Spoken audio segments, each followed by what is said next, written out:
Capitec was launched in 2001 in Stellenbosch and built its banking systems up from scratch on the back of its micro-lending business.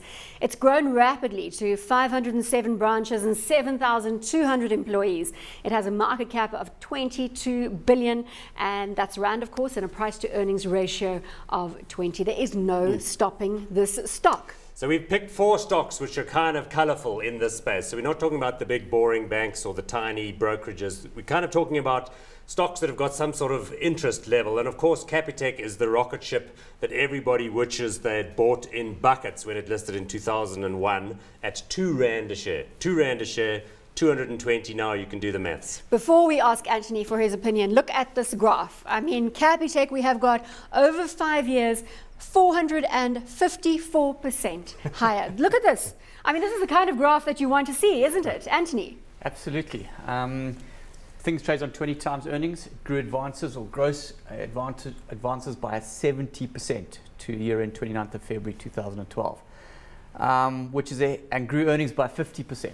So it has been on an absolute tear. Our contention is that the health of the consumer in South Africa is deteriorating, and possibly the rapid earnings growth that you've seen is not sustainable. I.e. unsecured lending, boom. That's what you're talking about here, aren't we? Yeah, and look, it is a point worth making that people think of Capitec as a place where you can deposit your salary and they've got a cute website and nice little dinky branches. But in reality, the big money they make comes from micro-lending. And it's the same old story. You give, modest loans to people until you get to know them. You've got your salary coming in through Capitec, so that's a plus as well. And then you give larger and larger and larger loans to people that are good payers, and you basically cut off those that don't. So good story, great management team. The PSG guys, gotta love them. But I don't know, it's just looked expensive ever since it has been on the market. But the reality is that it could never look cheap. I mean, that's the reality here. Is it ever going to get cheap? Well, we think that if impairments increase, if the rate of growth diminishes, and the earnings, and the share price gets hammered, it could get cheap. But we think that, in the face of rising interest rates, we think as the global economy cyclically recovers, we'll start to see rising interest rates.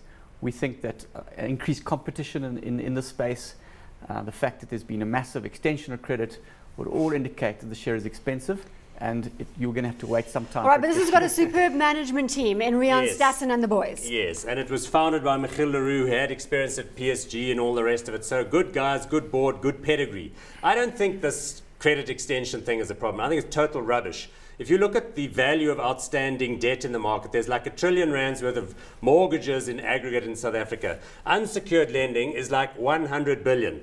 African banks got about 40 or 50 billion extension. These guys have about 18, 19 billion by now. So I don't think these are big numbers. The big banks also want to get into unsecured lending. That's why they want to sell you an iPad, and then you can go and... So I just think the whole thing is totally overstated, and there's lots more growth. The question really is that's baked into Capitec's share price. If they make one mistake, they're going to get crucified.